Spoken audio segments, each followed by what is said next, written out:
राज्यपाल के अभिभाषण पर सदन में जवाब देते हुए मुख्यमंत्री योगी आदित्यनाथ ने वंदे मातरम का विरोध करने वालों को कान पकड़कर बाहर तक कर देने की बात कही।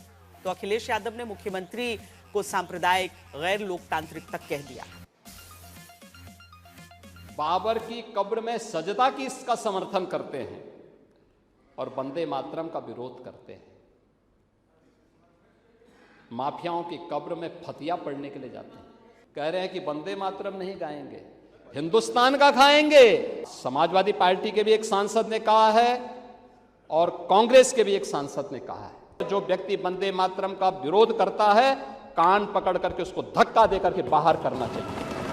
वंदे मातरम का जो विरोध करेगा वो वहीं जाए जहां पर उसको ये विरोध के स्वर दिखाई देते हों। हिंदुस्तान की धरती पे तो नहीं उसको रहने का कोई अधिकार मिलना चाहिए। बीजेपी ने कभी गाया नहीं वंदे मातरम। समाजवादी पार्टी से घबराए हुए हैं और समाजवादी पार्टी से इसलिए घबराए हुए हैं कि समाजवादी पार्टी एकजुट होकर के और लगातार जोड़ रही है।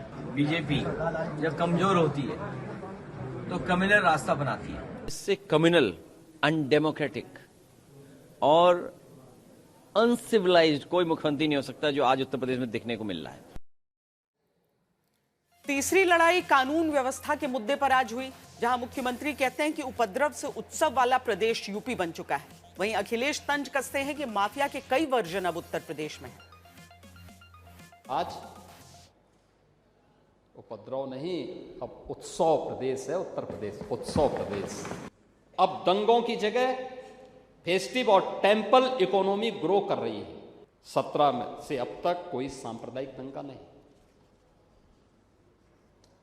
अब यहां न कर्फ्यू है न दंगा है।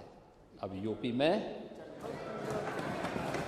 Encounter mafia, cough syrup mafia, NEET mafia और स्क्रैप माफिया जैसे माफियाओं के नए लेटेस्ट वर्जन निकाले।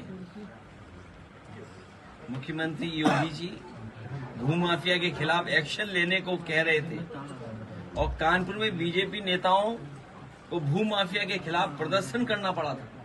इंसेफ्लाइटिस को हम लोगों ने वैसे ही मार डाला जैसे माफियाओं को हमने रौंद डाला है यूपी के अंदर। यानी ये सरकार केवल माफिया को ही नहीं रौंदती है, ये मच्छर पैदा करने वाले, मच्छर से पैदा होने वाले उन बीमारियों को भी रौंदने का काम उसी क्रूरता के साथ करती है और इंसेफ्लाइटिस उसका एक उदाहरण है। भाजपा के महाभ्रष्टाचार की वजह से पुलिस और अपराधी एक ही टीम में आ गए हैं और भाजपा इस टीम की कैप्टन है आजकल। अब बच्चों ने चोर पुलिस खेलना बंद कर दिया है। संगठित अपराध में पहली बार अपराधियों के साथ सरकार और पुलिस भी शामिल है। ऐसे तमाम उदाहरण हैं जहां पर हम लोग देखते हैं कि संगठित होकर के अपराध हो रहे हैं यूपी में। ये सरकार की अपराध और अव्यवस्था से अनुशासन की यात्रा है, कर्फ्यू से कानून का राज का है, उपद्रव से उत्सव की यात्रा है, समस्या से समाधान की यात्रा है और अविश्वास से आत्मविश्वास की यात्रा है। भाजपा और पुलिस बेईमानी और भ्रष्टाचार के पर्यायवाची बन गए हैं।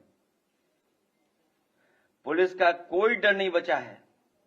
ये दावा तो है कि चौराहे पर पुलिस मिलेगी, लेकिन भाजपा ये नहीं बताते हैं कि वो ले देकर अगले चौराहे तक खुद छोड़ करके आएगी।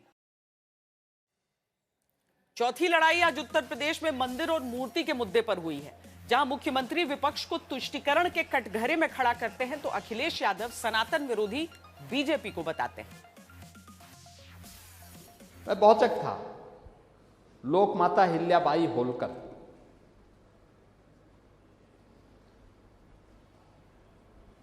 लोक माता अहिल्याबाई होलकर के 300वीं जयंती के कार्यक्रम को प्रधानमंत्री मोदी जी ने शुभारंभ किया पूरे देश के अंदर।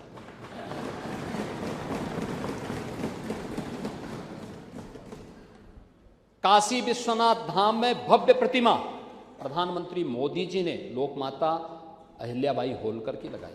आपको क्या अधिकार है लोक माता के साथ, लोक माता के बारे में इस प्रकार की चर्चा करने का? कौन सा अधिकार समाजवादी पार्टी का? क्या राजूपाल पाल समाज के नहीं थे? क्या उमेश पाल की जो निर्मम हत्या प्रयागराज में हुई थी, क्या वो पाल समाज के नहीं थे? उन माफियाओं को तो अपने गले का हार बना करके समाजवादी पार्टी चलती थी। और आज आप अनावश्यक रूप से एक मुद्दे को मुद्दा बना करके समाज में विद्वेष की स्थिति पैदा करना चाहते हैं। अहिल्याबाई, उन्होंने हमारी संस्कृति को बचाने का काम किया। उनका एक योगदान है काशी की विरासत को, और काशी का बड़े पैमाने पर उन्होंने संरक्षण करवाया। उन्हीं राजमाता अहिल्याबाई का इन्होंने मूर्ति तोड़ दी, और फिर जब मूर्ति टूट गई तो सरकार बचने के लिए कहती है कि वो एआई से जनरेटेड स्टोरी थी। हमारे मुख्यमंत्री जी को कम से कम एआई तो समझना चाहिए, एआई क्या है। सच्चाई को एआई से नहीं छिपा सकते हैं। तुष्टीकरण की पराकाष्ठा किस हद तक जन्माष्टमी के पर्वों को थाने और जेलों में रोक दिया गया। एक ही तो पर्व था जो जेल में मनाया जाता था, समाजवादी पार्टी के समय में उस पर रोक लगा दी गई। कावड़ यात्रा को रोकी जाती है। कांग्रेस ने तो उच्चतम न्यायालय में कहा कि श्री राम और श्री कृष्ण तो मिथक थे। सुप्रीम कोर्ट में एफिडेविट दाखिल कर दिया। और समाजवादी पार्टी राम भक्तों पर गोलियां चलाती है। आपने क्या नाम रखा है? बीबी राम जी। और हमारे राम जी कहां बैठे हैं? कहां है हमारे राम जी? पीछे बैठे, जिन्हें बचपन से हम देखते आए राम जी। ये हमारी खुशकिस्मती है कि राम जी सदन में बैठे हैं, लेकिन आप राम जी का अपमान कर रहे हैं।